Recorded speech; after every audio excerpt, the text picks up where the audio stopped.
Welcome to Mupdates, your monthly Medfield updates. I'm Audrey Ensor, and in this episode, we're covering Medfield Day, the new art opening at the Dwight Derby House, an introduction to Sustainable Medfield, Medfield Coalition for Suicide Prevention's Initiatives, and fall sports captain interviews. There's also an update from the school committee, and then we'll cover events coming up in October, including Medfield TV's Spooktober, and a dance performance and workshop organized by the Cultural Alliance.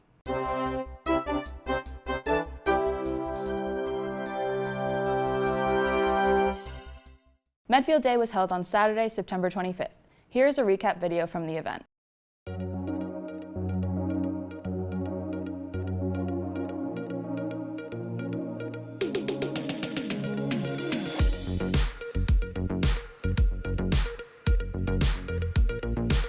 And despite the fact that we didn't have Medfield Day last year, it's amazing how everyone's regrouping as it has been 2 years.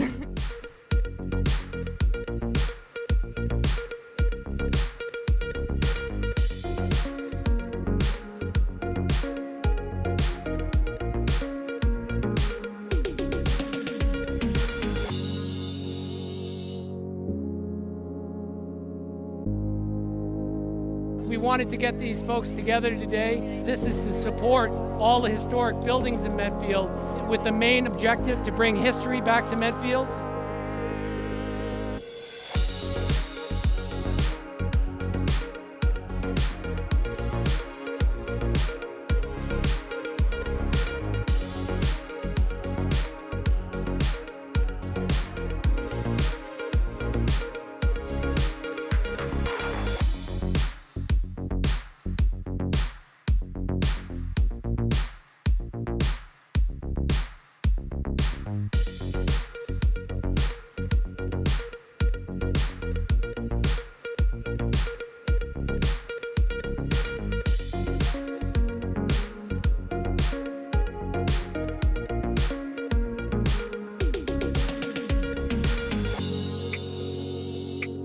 So we're glad to be back.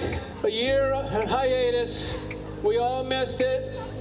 But everybody is so excited to have Medfield Day again, discover Medfield Day, and we're all glad to have you.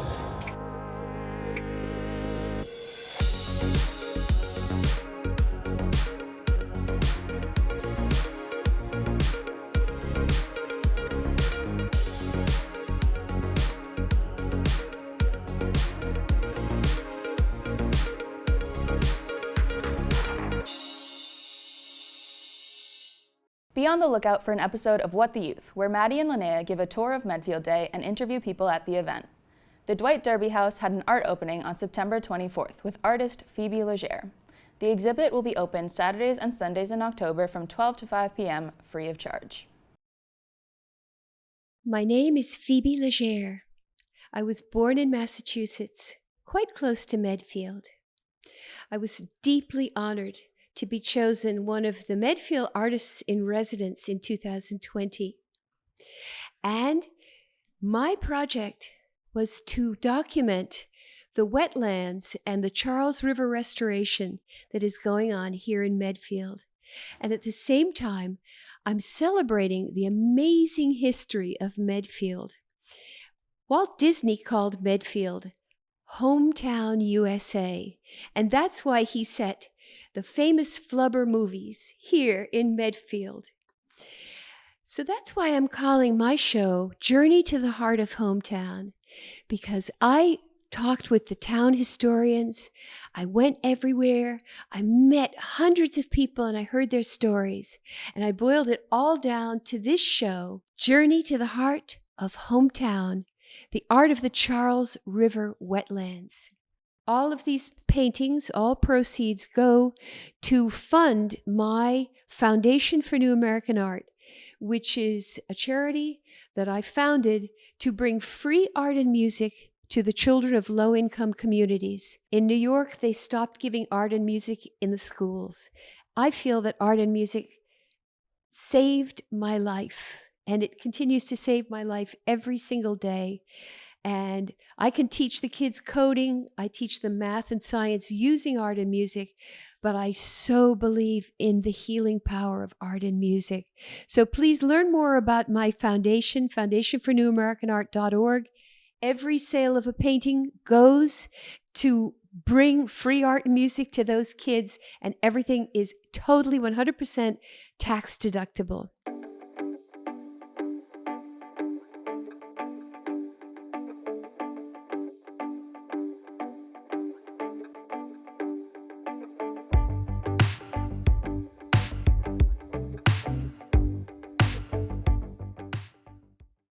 Check out the full video and interview with Phoebe Legere, where she gives an inside look at many of her paintings, on medfield.tv/watch or on our YouTube page, Medfield TV.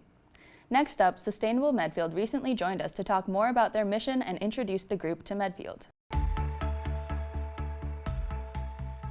I'm Megan Sullivan, the founder of Sustainable Medfield, and right now I serve as one of the co-chairs along with Jackie Alford, who is here today with us as well.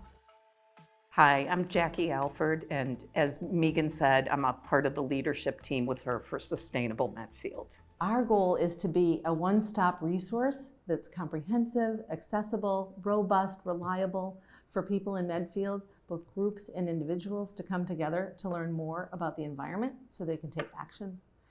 And then with that, we are hoping, of course, to get as many groups as possible to join our network. In May, the town adopted a town goal of becoming net zero by 2050.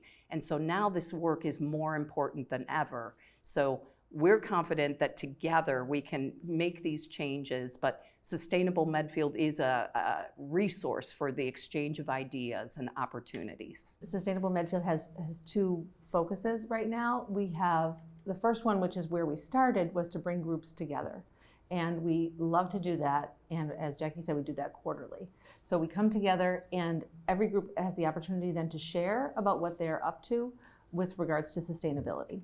And what's been really nice about that is that it has allowed for some collaboration, cross-pollination, energy generating, if you will, among the groups, which wouldn't have happened if we weren't together. So for example, one of the earliest meetings we had, someone from a church was describing how their church had just recently taken on several green initiatives. And then there was somebody else there from another church, and they are like, oh my goodness, this is exactly what I want to get going in our church.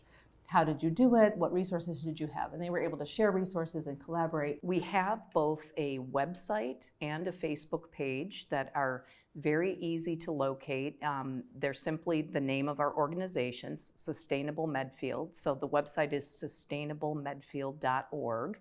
You can also find us under our name on Facebook. As we kept meeting, we also learned about this software tool provided by Mass Energize, but what it has enabled us to do is provide a resource for individuals and families. So we have the groups and now this other resource for individuals and families. And we call it our action portal, and you can access it via our website. It's very easy, but what it allows you to do is individuals and families go to this resource and you can find out what actions you can take locally or right here that will make a difference for the environment. And what's really cool about this resource is that these actions are actually generated by members of the groups who come together on a quarterly basis. So you have one place to go, one place to turn to find out what should I do? What do people in Medfield want me to do to improve the environment? So you go here and you can see the actions. The actions on the portal are actually generated by the groups that are attending the meetings. So you have actions written by people here in Medfield, and you know that they are relevant to you, and that you're not reading about something going on in California, you're reading about what's relevant here in Medfield. So as an example, the Medfield Energy Committee generated some actions, and they include how to get started with rooftop solar if you're considering solar panels, or how about if you wanted to explore an electric vehicle. They have actions to how you get started, and they've got a little bit of information, a deep dive, and then a really cool feature is testimonials, where you actually see information from your fellow neighbors. We think that's really cool. And a new action that was just generated was from the Garden Club, and it is about how to build a native plant garden. So what we love is that we have both this, bring the groups together, but then the groups feed the individual actions. We really hope that people will visit both the Facebook page and the website. On the website, it is very simple to navigate, where someone can easily get to the action section we've told you about to set up your own profile and figure out how you want to get started on helping us make Medfield more sustainable. We also hope that when you're on the website, you'll sign up to receive our newsletter, as you know, we'll periodically be sending out updates and more information, and that you can check back in and measure your own progress against the actions that you've selected, and also see the cumulative effect that we're all having as Medfield works together to reach our net zero goal and just to make Medfield increasingly a sustainable community. We hope as many individuals in town come to our portal and get engaged so that we can reach you via newsletter. And if you do visit our portal and actually sign on, you'll have a place where you can track the actions that you'd like to take, the ones that you have been taking, and then we are able to actually measure. So if we could do that for our community, we would feel that we have been very successful. Watch the full interview at medfield.tv/watch or on our YouTube page, Medfield TV. We also have a podcast for your convenience. Listen on medfield.tv/listen, as well as on Spotify or Apple Podcasts. September was National Suicide Prevention Awareness Month, and in an effort to raise awareness, reduce stigma, educate our community, and prevent death by suicide, the Medfield Coalition for Suicide Prevention had a variety of initiatives. First was the purple lights displayed around town by businesses and organizations. MCSP also tied purple ribbon on some of the utility poles in the center of town. On each, there was a laminated card with a scannable QR code for resources and additional information about mental health and suicide prevention. Events hosted by Medfield Coalition for Suicide Prevention included a screening of the film My Ascension, which documents the true story of a young woman who survived a suicide attempt. A panel of mental health professionals shared resources and answered questions after the film. Yoga on the Turf was also provided to the town in recognition of the mind-body connection. Here's a list of mental health emergency resources and helplines. Thank you to all who were involved in Medfield Coalition for Suicide Prevention's initiatives in September. Next up, we have a few clips from fall sports captain interviews.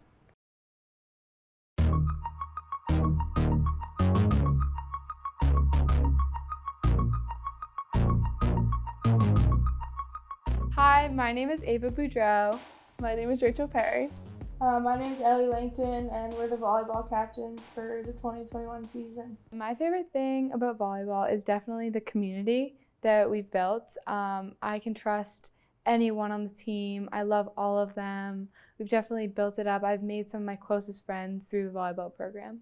For sports, in my experience, it's definitely one of the sports where I've had the closest team environment. So having that many friends right alongside you when you're playing games, doing practices, when you're losing, when you're winning, it's just such a nice thing to have. Whether like on the court playing or like if we're doing fundraisers, it's just really easy to work with the community, like especially Medfield. It's just like such an easy town to, I don't know, just like be able to do fundraisers and just have like a giant support system like behind us. The great thing about volleyball is there is always something going on in the games. There's never a moment where you're waiting for something to happen. So they're super exciting games to watch. Yeah. So if you come to our games, they're so much fun.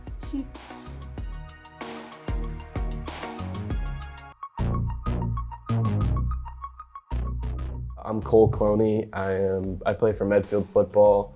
I am a quarterback and a safety. TJ Casey, running back, inside linebacker. Sam Patry, receiver and safety, and Sully couldn't make it as one of my captains. He's also a receiver and a corner. Now that we're all captains, we could really kind of take over the team and lead them in the right direction, starting with running on and off the field, being there 20, 30 minutes early, and kind of getting everyone in a huddle. Lead by example, control your attitude, control your work ethic, and just being there and showing up and communicating with all the younger guys too. Yeah, and then we have a lot of new kids coming in, especially freshmen. I think we have like 16 or something like that. And they're definitely looking up to us to see what we're doing, and so we gotta just be there, ready to show them how it's done. My favorite thing about football is the Friday night lights.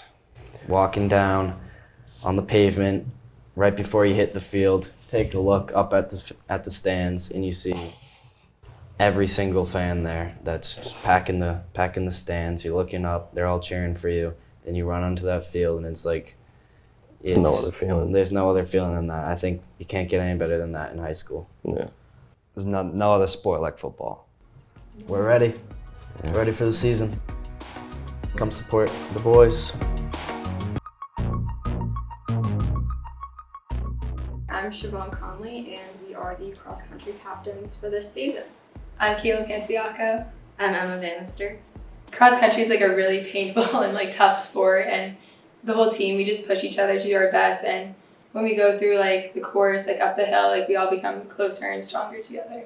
I think my favorite thing is that everybody is doing this extremely challenging thing together. You know, not everyone's running the same pace, or you're not at the same part of the course at the same time, but everyone is really putting everything out there at the same time and giving it their all. Yeah, my favorite thing about the sport is like the team bonding aspect, because a lot of sports you can't really like hang out and get to know each other while you're playing, but at cross country we can talk the whole way through and you make a lot of new friends. I think it's really important to spread the word about cross country to the younger athletes, because a lot of people don't really know about it until they get to middle school or high school. Cross country, it does sound daunting. Like we do run up Hospital Hill twice and people usually get scared away from that.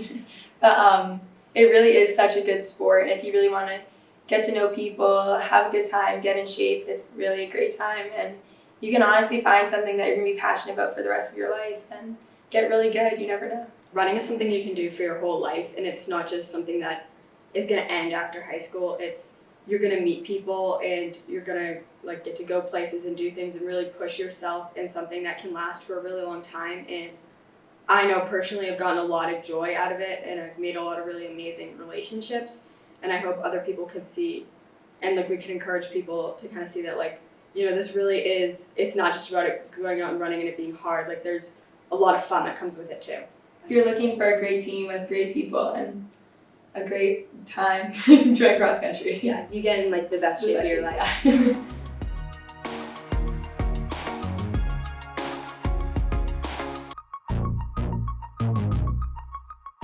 I'm Morgan Riley, and I play right outside wing. I'm Maya Hilver, and I play right outside defender. I'm Annie, and we're the soccer captains, by the way. And I play center D, so next to Maya.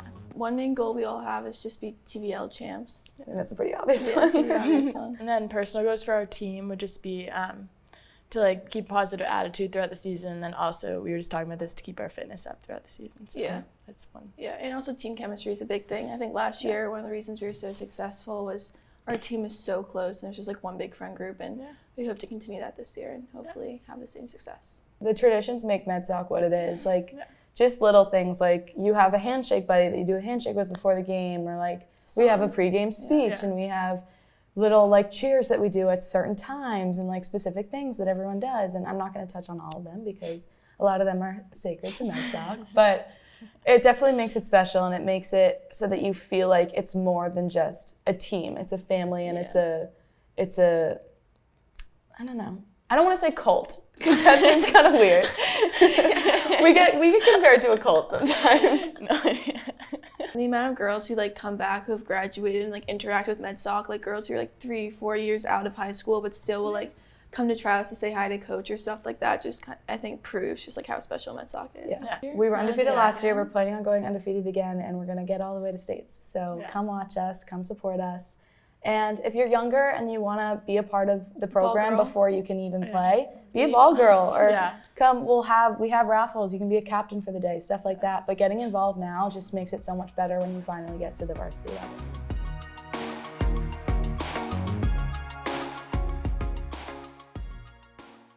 Watch the full captains interviews on medfield.tv/watch or on our YouTube page, Medfield TV.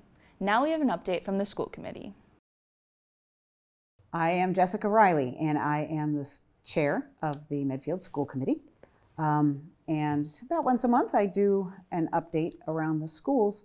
This month, I have brought Dr. Marsden with me to do the update so that we can really talk about how the beginning of school is going, where our goals are for the year, and kind of any additional news that we need to know for the next month. Hi, I'm Jeff Marsden. I'm the superintendent of schools. I'm glad to be here with you tonight, Jess. We had a great opening this year. We started our school year after a very difficult year that we all had last year with almost 2,600 students. We actually saw some growth in students this year. So we had 136 new students into the district. And we saw the largest growth in our K1-2 numbers, where 68 new students came in K1 and 2. So it's so great to have all the kids back. We're wearing masks all day in the school, but that's kind of an easy trade-off to being in full-time and being in school every day. The state did mandate a mask mandate for us in the district, and that was set to expire on October 1st. However, just about an hour and a half ago, the commissioner announced that he's extending that to November 1st, and there'll be more information going out to parents on that issue. The Diversity, Equity, Inclusion Task Force that we started, and we'll be having our first meeting this week actually, is something that we're looking at as a district that we feel it's our responsibility as a district to make sure that our kids have a deep understanding of a wide range of cultures and people, and make sure that they understand how important it is to include everyone. And I think that we put the word out last year, and we got a lot of responses from community members, from parents, from teachers, from children. And we're going to bring that group together and start having a conversation town-wide and community-wide, so we can look at some of the areas that we want to focus on. One is looking at our curriculum to make sure that our curriculum is free of bias and is a well-rounded curriculum within the district. We want to try to diversify our workforce. We think that's a really important thing for us to do. I've been in meetings with students that say, if you could have someone that looks like me that I could go to in the district, that would be really important. And I think that's something that we feel is an important part of what we're doing as a district, is try to diversify that workforce.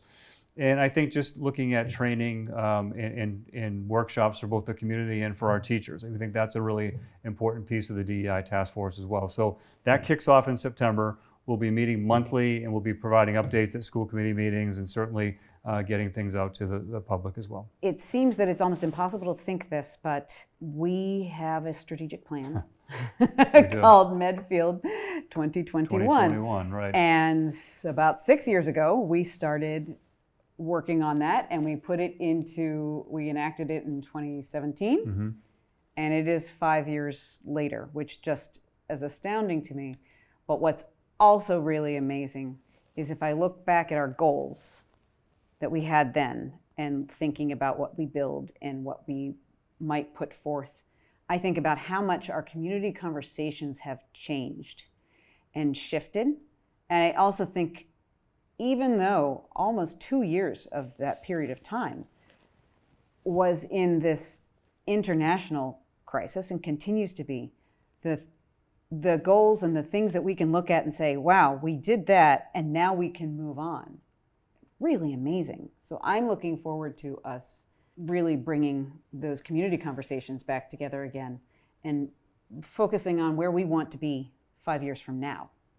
That's a great point. I think when we began this process in 2017, one of the things that we did was offer these community conversations. We had focus groups, and we had surveys, those kinds of data gathering mechanisms. It was really important to get the view of not only folks that work within the district or have kids in the district, but also our community. And we did that at the senior center. We did that with town officials. We did that with parents, former parents, and it was really important to get all that information. So I'm looking forward to that process again, to gather all that information and really start to develop our goals around what folks think are the really important things we need to look at. And it's amazing that the 5 years have gone by, but I think that one of the things that we're proud of is when we start to report out again on some of this information on our last strategic plan, is how much we accomplished. Right. And certainly COVID put a stop to some of the things that we were working on, or just we'll have to revisit them in our new strategic plan. But I think that we did a lot of really positive things, and so a lot of growth within the district in the last 5 years, and we're looking forward to now taking where we are now to go even further in the next 5 years. Right. So later in the spring, we'll be doing that process again, and we'll start to get the word out to involve as many people as possible in that process. And then there's this little thing called the Wheelock Elm Street campus, and that is coming at us very quickly. We have been working on this since 2017. 2017 is when we got accepted into the program. And here it is, 2021, with hundreds of meetings and so much volunteer work and thousands of man hours and a lot of communication. And it will finally come to a special town meeting vote on November 7th. We don't know the exact time yet. It will be announced 2 weeks beforehand. But I think that the town and the schools are very invested in making sure that everyone who wants to be able to be at town meeting will be able to be there. And then we have a ballot, regardless of whether the vote is yes or no, on November 15th, which is the Monday. So that's the usual ballot in which you have to vote at the senior center. And it's open from 6 to 8 p.m. So 6 a.m. to 8 p.m. I imagine you'll see people out there.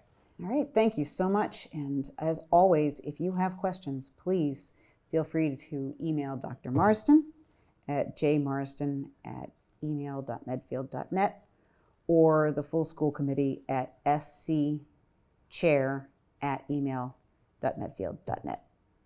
Thank you. Thank you. Watch the full update on medfield.tv/watch or on our YouTube page, Medfield TV. You can also listen in podcast format on medfield.tv/listen, as well as on Spotify or Apple Podcasts. Coming up in October, I'm happy to announce that Medfield TV is doing a month full of spooky content. Spooktober at Medfield TV will include videos every Thursday and Friday of October.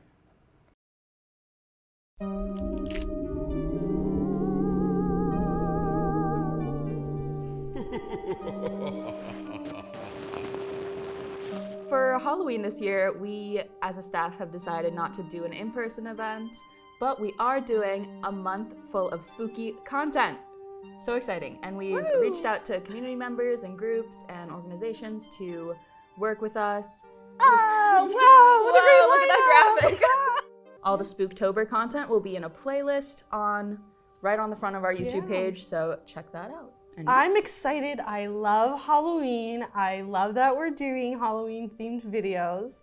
So I think this is a great way to celebrate Halloween for this year. Absolutely. Yeah. Boo. Boo! Watch the full episodes of Spooktober on medfield.tv/watch or on our YouTube page, Medfield TV. We'll have a playlist of all the videos right on the front of that page.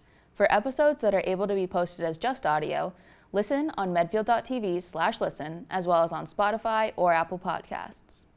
Another event coming up in October is a dance performance and workshop on Monday, October 11th, presented by Jean Appolon Expressions at the State Hospital. This event was organized by the Cultural Alliance of Medfield.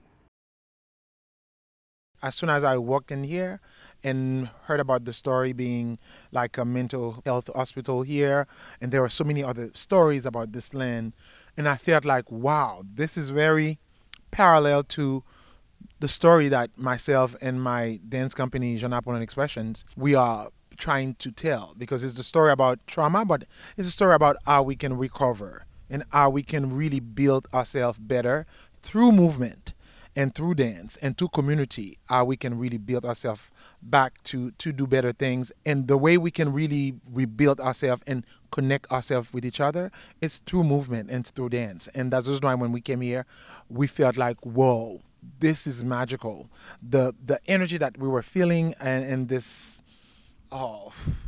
in this land, we felt like, this was really appropriate message with what we were working on, because we work on a major project named Traka, which is trouble in Haitian Creole. So we wanted to really connect with the trauma, and we wanted to connect also with the way we can heal ourselves. Because if we don't face the trauma that we've been through, we're never going to be able to correct it. Otherwise, to even, survive it.